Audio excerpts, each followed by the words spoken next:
So Enlisted has just released their latest event, and this is the USSR versus Japan event, and a lot of people are going to be really happy because this has finally arrived, including me because I rushed to play the game, and when I finally joined the game, I found out this was extremely unbalanced, and after an entire lookup of this entire thing, and doing some research, I found out this entire thing is a little bit problematic, and there is just two main issues. One is the timing, and two, it's the balancing. So without further ado, let's just get started. Starting with the timing. For those who don't know, this has been leaked a lot of times, and when I mean a lot of times, I mean all the way back to 5 or 7 months ago. As a matter of fact, the first leak of this was 1 year ago, which should tell you a lot of things about this update. It's been delayed for a long time, because if it's been delayed for at least 5 months, and the latest update was 4 months ago, then the entire situation means that this thing should be really good, which it's not, which is a sad thing, because everyone wants this thing to succeed. For starters, you want more people to play this event, and you want people to keep playing this event and have fun. The only issue is that the balancing is really bad, and we have to start with a few things. For starters, the infantry weapons. For starters, the Soviet Union has the direct edge. For those who don't know, the Soviet Union SVT-38 is paired up with the Type 4. The Type 4 is essentially a Japanese rifle that is decent at best. It does have the same amount of rounds, and it is at BR3, same as the SVT-38, but the SVT-38 is better in so many other leagues. And this is not to mention the weapons. For example, the Japanese are given the Type 100 SMG, and of course the Japanese are also being given the K7 LMG. Now this, in my personal opinion, is a worse version of the DP-27. They should have given the Japanese the Type 96, and they should have also given both sides bolt-action rifles, because from the looks of it, the Soviet Union is doing much better on the ground in terms of rifles, and that is only in terms of rifles. In terms of tank, the IS-1 versus the Japanese, or should I say the German Tiger 1, is quite balanced. For starters, the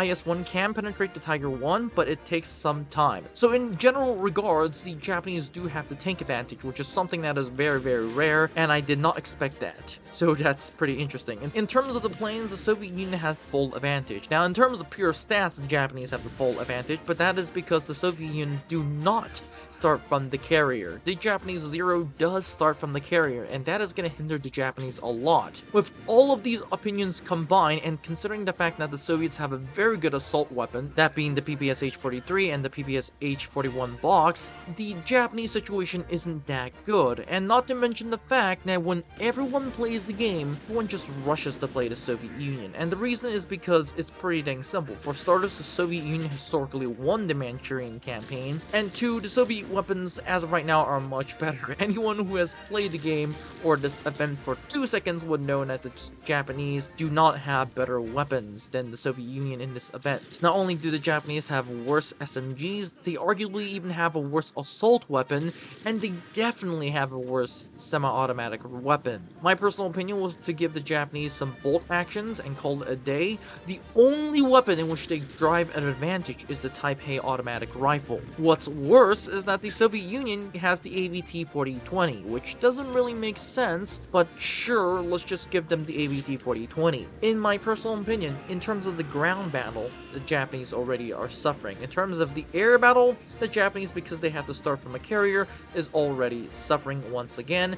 And in terms of the tanks, the Japanese do have an edge, but that is my personal opinion. This combined with the fact that the player issue, everyone is playing as the Soviet Union, that means that no one is playing Japan as of this moment. Meaning that if you want to play the game, you literally have to rush play the USSR to increase or upgrade yourself. And that is not a big issue, except for the fact that Japan is horrifically even worse. Because whereas the infantry issue is already bad, the general stats issue is pretty dang bad, and now the tanks is pretty better than the USSR, the lack of players is really gonna put the nail in the coffin, because as of right now, there are not enough players to play Japan. As a matter of fact, you can't even tell which are the bots and which are the players unless you start the game at the beginning, and that is usually how you can tell bots versus players. And usually there's only like 4 players playing Japan, and everyone else is playing the USSR, which is not a surprise. There's have been some cases in which I load into games and I'm the only person, and the entire team is USSR. which is kind of sad because there's like 10 players on the USSR and there's only one Japanese player, aka me. Hence, what I suggest Enlisted to do is, instead of giving us the choice to select the faction,